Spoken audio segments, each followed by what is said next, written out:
2001 সালে নির্বাচনে আওয়ামী লীগ 62টা সিট পেয়েছিল, কিন্তু নির্বাচনের আগে কি কেউ বলতে পেরেছিল যে নিশ্চিতভাবেই বিএনপি জিতে যাবে? নির্বাচনটা সবাই মোটামুটি মেনে নেয়া, মানে নির্বাচনে পরাজিত পক্ষ অজুহাত দেয় লজ্জা ঢাকার জন্য। যদি এমন হয় ট্রুলি যারা পরাজিত হয়েছে তারা নির্বাচনটা মানলই না।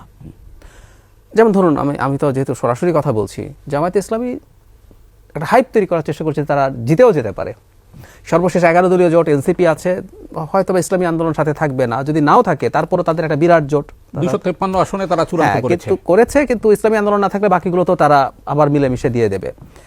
কিন্তু একটা হাইপ তৈরি হয়েছে, হাইপটা অনলাইনে প্রচুর। যেমন আমি একটা পোল দেখলাম, ঢাকা 17 আসনে কে জিতবেন, জনাব তারেক রহমান নাকি জামায়াত প্রার্থী। আপনি চোখ বন্ধ করে বলে দিতে পারবেন এই জরিপে কে জিতেছে। জনাব তারেক রহমান 20% ভোট পেয়েছে, 80% হচ্ছে ওরা। তো একজন ফান করে শেয়ার করে দিয়েছে, যাক তারেক রহমানের জামানতটা টিকলো। আপনি এরকম যত পোল দেখবেন সবগুলোতে দেখবেন জামাত 3 গুণ 4 গুণ বেশি ভোট পায়। ওরা ভোটাভুটিতে খুব সিরিয়াস, মানে ওই অনেকে ফান করে যে বটের যদি ভোটাধিকার থাকতো তাহলে জামাত ক্ষমতায় যেত। এখন বটের তো আর ভোটাধিকার নাই, অনলাইন বটের।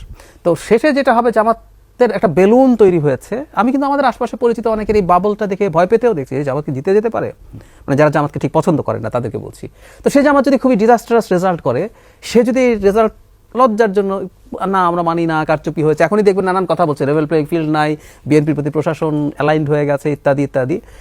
যদি তারা এটা কথার কথা বলে মেনে নিয়ে সংসদে গিয়ে আবার কাজ করতে শুরু করে, রাস্তায় কাজ করে, দ্যাটস ফাইন। কিন্তু তারা যদি না মেনে এটার বিরুদ্ধে মুভমেন্টের চিন্তা করে, কারণ বাংলাদেশে কেওস লাগানোর জন্য কেউ না কেউ বসে আছে, তাদের ফাঁদে পা দিয়ে যদি তারা এটা করে, তখন এটা একটা বড় চ্যালেঞ্জ হয়ে যাবে। প্রধান উপদেষ্টা যখন ইচ্ছা প্রকাশ করেন বা ইঙ্গিত দেন, সেটা প্রশাসন সেটা বায়াস হওয়ার প্রবাবিলিটি থাকে। কিন্তু আরেকটা আলাপ আমাদের সামনে দীর্ঘদিন থেকে আছে, সেটা হলো সরকারের মধ্যেই একটা অংশ আছে হয়তো যারা নির্বাচনটা তাদের মতো করে ম্যানিপুলেট করতে চায়। আমি প্রথম আলো ডেইলি স্টারে যখন আগুন দেওয়া হলো, তারপর আমি দুজনের উক্তি একটু যোগ করতে চাই। যেমন নুরুল কবির, তিনি 2.5 ঘন্টা ধরে ডেইলি স্টার এখানে উদ্ধারের চেষ্টা করেছেন এবং উনি বলেছিলেন, সবার মনে আছে একটু স্মরণ করিয়ে দেই, যে আমি 2.5 ঘন্টা যতজন উপদেষ্টাকে ফোন করেছি আমি গত এই 1.5 বছরে ততটা করিনি। এবং এরপর ওনার আন্ডারস্ট্যান্ডিং হচ্ছে সরকারের একটা অংশ এর সাথে জড়িত না থাকলে এটা হয় না। আমি জনাব নুরুল কবিরের চাইতে আরও বেশি গুরুত্ব দিতে চাই জনাব নাহিদ ইসলামের বক্তব্যকে। তিনি এনসিপি প্রধান শুধু না, তিনি ওনাদের কলিগ ছিলেন, উনি আমাদেরকে খুব কাছ থেকে চেনেন উপদেষ্টাদেরকে। জনাব নাহিদ ইসলামও হুবহু একই কথা বলেছে। তো তাহলে যে ঘটনাটা ঘটানো হলো, এটা তো আসলে নির্বাচন পেছনের একটা চক্রান্তের পার্ট ছিল। তো সরকারের একটা অংশ এটার মধ্যে জড়িত আছে। এখন আবার আমি পাল্টা একটা প্রশ্ন করি এই প্রসঙ্গে, সরকারের অংশ বললে আসলে হয় না, সরকারের অংশ বলে কিছু নাই। যেমন ধরুন আপনি ডক্টর ইউনূস, আমি আর রতন ভাই মিলে নির্বাচন ম্যানিপুলেট করার চেষ্টা করছি বা ঝামেলা বাঁধানোর চেষ্টা করছি, দায়িত্ব আপনার, আপনাকে তো জানতে হবে যে আমরা এটা করছি এবং আপনার উচিত হবে আমাদের বিরুদ্ধে ব্যবস্থা নেওয়া। তো আপনি যদি ব্যবস্থা না নেন, আপনি কিন্তু এটার অংশই হয়ে গেলেন। সুতরাং আংশিক বলে কথাটা আসলে আমি গ্রহণ করতে প্রস্তুত না। তো তারপরেও কিছু ব্যক্তি আছেন, এটা আমরা দীর্ঘদিন থেকে শুনি, সরকার এবং সরকারের বাইরেও আছেন, তারা মিলে কোনো না কোনো জায়গায় চেষ্টা আসলে করতে চাইতে পারেন। সাথে যদি প্রধান উপদেষ্টা এই ধরনের ইঙ্গিত বা ইশারা থাকে, পরিস্থিতি খারাপ হওয়ার প্রবাবিলিটি থাকে। আমি আবারও দিনের শেষে শক্তভাবে, মানে বিএনপির উপরেই এই দায়িত্ব কেন বলছি, বিএনপি যদি মাঠে তার সাংগঠনিক শক্তি নিয়ে প্রেজেন্ট থাকে, বল প্রয়োগের কথা বলছি না, সাংগঠনিক শক্তি, এটা বিএনপিরই আছে বাংলাদেশে। প্রতিটা সিটে তার এমন পরিস্থিতি আছে যে এখানে চাইলেও প্রশাসন, পুলিশ এরা তেমন কিছু করে উঠতে পারবে না যেটার মাধ্যমে নির্বাচন ম্যানিপুলেট করা যায়। খেয়াল করবেন, বিএনপির শক্তির একটা প্রমাণ দেই আমি আপনাদেরকে। 2018 সালে শেখ হাসিনা অকল্পনীয় রকমভাবে ক্ষমতায় আছে না? আমি প্রশ্ন করছি, 18 সালে রাতে সিল মারতে হলো কেন শেখ হাসিনাকে?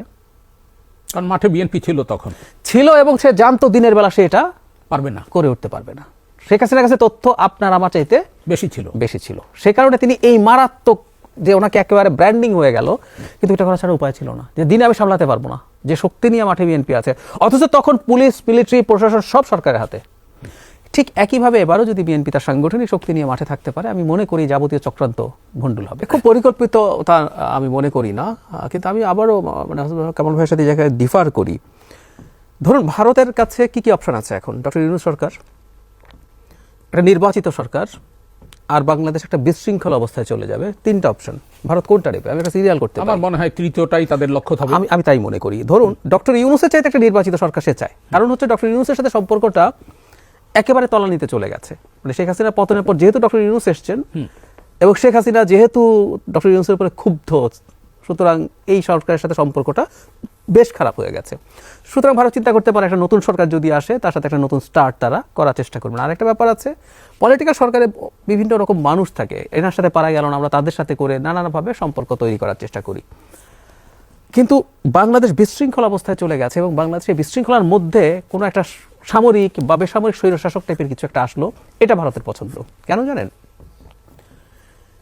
কোনো দেশ যদি কোনো দেশকে শোষণ করতে চায়, তার আসলে নেগোশিয়েট করার চেষ্টা থাকে একটা ব্যক্তির সাথে, জাতির সাথে না, জনগণের সাথে না। আমি একটু আগেই বলেছিলাম, আপনি যদি জনগণের ভোটে নির্বাচিত হন, আপনি যদি জনগণের ভোটে ক্ষমতায় থাকতে চান এবং পরবর্তী নির্বাচনে, সুতরাং আপনাকে জনগণের সাথে থাকতে হবে। আমি উদাহরণ দিই, বিবিসি বাংলা একটা ইন্টারভিউ দিয়েছিলেন জনাব তারেক রহমান দেশে ফেরার কিছুদিন আগে। সেখানে তাকে ভারত সম্পর্কে জিজ্ঞেস করা হয়েছিল। একটা জায়গায় জিজ্ঞেস করা হচ্ছে, প্রশ্নটা এরকম যে শেখ হাসিনা ওখানে বসে কথা বলছেন, তো উনি যে কথা বলছেন এটার কারণে দেশের মানুষজন খুবই অপছন্দ করছে বাংলাদেশের মানুষ, এবং তারা এই কারণে ভারতের সাথে শীতল সম্পর্কে চলে গেছে, এই ক্ষেত্রে আপনার কি বলার আছে? জনাব তারেক রহমান জবাব দিচ্ছেন, যদি এইরকম প্রেক্ষাপটে এই দেশের জনগণ ভারতের সাথে শীতল সম্পর্ক চায়, আমি আমার দেশের জনগণের সাথেই থাকব। আপনি যখন গণতান্ত্রিকভাবে নির্বাচিত হন, আপনি যখন গণতান্ত্রিকভাবে নির্বাচিত হতে চান ভবিষ্যতে, আপনাকে জনগণের বাইরে যাওয়ার কোনো সুযোগ নেই। সো ভারত এই যে একটা গণতান্ত্রিক বাংলাদেশ, ওর সাথে হবে কি তখন বাংলাদেশের সরকারের সাথে তার সমানে সমানে ডিল করার চেষ্টা করতে হবে। মর্যাদার এটা ভারত চায় না। আর কামাল ভাই যেটা বলছেন যে ভারত এটা কেন করবে, ভারত কেন কোনো কাজ করে আমি আসলে জানি না। এই সাউথ এশিয়াতে একটা দেশ আছে যার সাথে ভারতের সুসম্পর্ক আছে, মলদ্বীপসে ইন্ডিয়া আউট ক্যাম্পেইন করে একজন প্রেসিডেন্ট হয়ে গেছে, তার ক্যাম্পেইন কিচ্ছু ছিল না, ইন্ডিয়া আউট। আমি আরো গুরুত্বপূর্ণ উদাহরণ দিই, নেপালে হিন্দু মানুষের পার্সেন্টেজ ভারতের চেয়ে বেশি। একসময় এটা হিন্দু রাষ্ট্র ছিল। নেপালে ভারতের কারেন্সি চলে, মানে এখন কমে গেছে, কারেন্সি চলতো। নেপালের একটা ফ্ল্যাট ল্যান্ড আছে ভারতের বর্ডারের সাথে, তরাই, ওখানে ভারতের সাথে অলমোস্ট কোনো বাউন্ডারি ছিল না, বর্ডার ছিল না, আসা যাওয়া করতো, বিয়ে শাদী হইতো। সেই নেপালকে শত্রু বানাইছে সে, তাই না? নেপালের মানুষজন এখন ভারতের শত্রু। ভারত আসলে কি, মানে আমি আসলেই জানি না। শেখ হাসিনার সাথে যে এসব করে বেড়াচ্ছে, বা আমি আপনাকে আরেকটা জিনিস যোগ করি, এই যে রিসেন্টলি শেখ হাসিনা বসে বসে আমাদেরকে হুমকি দেয়, গালিগালাজ করে। শশী থারুর, ভারতের কংগ্রেসের পলিটিশিয়ান এমপি, তাদের একটা ফরেন পলিসি বিষয়ক পার্লামেন্টারি স্ট্যান্ডিং কমিটি আছে, ওরা বাংলাদেশ ইস্যুতে অনেকগুলো সাজেশন দিয়েছে। আমি থারুরের একটা ইন্টারভিউ শুনলাম, উনি ওখানে বলেছেন শেখ হাসিনাকে আশ্রয় দেওয়া ঠিক আছে, কিন্তু তার কথা বন্ধ করতে হবে। এটা পার্লামেন্টারি কমিটিতে কিন্তু বিজেপি সহ সবাই আছে, তারা বলছে ওর কথা বন্ধ করা দরকার। ভারত কি বন্ধ করেছে? আমাদের প্রধান উপদেষ্টা যখন মোদির সাথে দেখা হয়েছে, তারকে কথা বলা বন্ধ করেন, মোদি তখন বলছে এটা তো সোশ্যাল মিডিয়া, আমরা কি নিয়ন্ত্রণ করতে পারি? এজন্যই বলছি ভারত আসলে কেন করে আমি জানি না। এদেশের মানুষকে শত্রু বানিয়ে ভারতের কোনো লাভ নেই, কিন্তু ভারত ক্রমাগত এই কাজটা করছে। একটা কারণ একটু খুঁজে আমরা পেতেও পারি, সেটা হলো এরকম, ও তো চায় বাংলাদেশের মানুষ তার শত্রু হচ্ছে, এটা তার ডোমেস্টিক পলিটিক্সে কাজে লাগে, ও তো হিন্দুত্ববাদী পলিটিক্স করে। বিশেষ করে এই 26 সালের মার্চ এপ্রিলে পশ্চিমবঙ্গে বিধানসভা নির্বাচন আছে, সুতরাং আমার এখানে তার বিরুদ্ধে যত শত্রুতা সে দেখাবে, দেখো ওখানে কিন্তু মাথা চাড়া দিচ্ছে, সো তুমি এখানে বিজেপিকে নির্বাচিত করো ঠেকানোর জন্য, এসব আর কি। সেই কারণে আমাদের প্রতি যে জনগণের প্রতি যে দীর্ঘমেয়াদে কোনো ভালো কাজ করছে আমি মনে করি। প্রায় এগুলো নিয়ে বিএনপিকে সমালোচনা করি, কিন্তু আসলে একটা অপরাধের ডেটারেন্ট কি? অপরাধের ডেটারেন্ট হচ্ছে শাস্তি। তার মানে শাস্তি দিলে অপরাধ কম হয়। বিএনপি তার জায়গা থেকে চেষ্টা করেছে, আমি এই আন্তরিকতা আর্টিস্ট দেখেছি, এটা বলতে হবে।